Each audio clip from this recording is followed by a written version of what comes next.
Hello everyone, welcome to our shortcut রান্নাঘর। তো আজকে আমাদের লাঞ্চে ছিল ভাত, আলু উচ্ছে ভাজা, মাছের ঝাল আর সব রকম সবজি দিয়ে ডাল।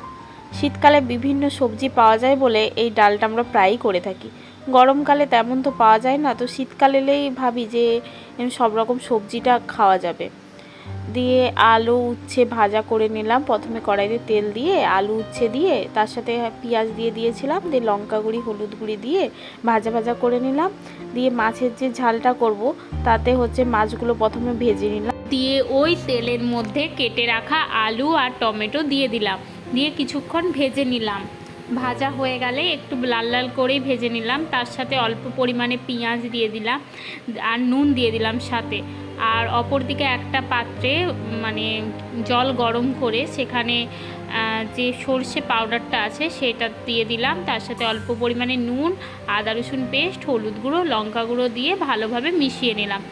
এবার অনেকে যদি গোটা যে সরষে পাওয়া যায় সেগুলো তোমরা ইউজ করতে পারো, কিন্তু যারা এই প্যাকেট সরষে ইউজ করো বাটা টাইম কম থাকার কারণে, তখন কিন্তু অবশ্যই গরম জল করে তার উপর দেবে, নয়তো সরষের একটু যে তেতা তেতা ভাব ওটা চলে আসে। দিয়ে ওই আলু টমেটো আর পেঁয়াজ দিয়ে যেই আলুগুলো ভাজলাম সেখানে ওই মিশ্রণটি দিয়ে দিলাম। দিয়ে একটু ফুটে গেলে তখন আমরা মাছগুলো দিয়ে দিলাম, আস্তে আস্তে একটু কষিয়ে নিলাম। কষানো হয়ে গেলে আমাদের তৈরি হয়ে গেল মাছের ঝাল। আর অপর দিকে যেটা করেছিলাম সেটা হচ্ছে যে সব রকম সবজি দিয়ে ডাল। ওখানে ছিল কড়াইশুঁটি আর বিনস, গাজর। তো তেলের মধ্যে হালকা জিরা দিয়ে কড়াইশুঁটি, বিনস, গাজর আর টমেটো দিয়ে তার ওপরে যে মুসুর ডাল দিয়ে দিলাম, দিয়ে একটু পরিমাণ মতো নুন দিয়ে দিলাম, দিয়ে কিছুক্ষণ ওইভাবে আমরা সিদ্ধ করে নিলাম। আর দেখো কত সুন্দরভাবে আলু ভাজা, আলু উচ্ছে ভাজা আর মাছের ঝালটা হয়ে গেছে।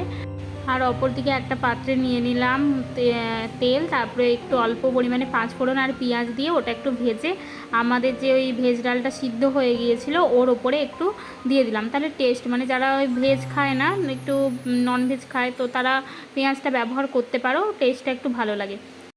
একটি পাত্রে সুন্দরভাবে গরম গরম ভাত, আলু উচ্ছে ভাজা, মাছের ঝাল আর সব রকম সবজি দিয়ে ডাল সাজিয়ে নিয়ে গরম গরম ভাত পরিবেশন করলাম।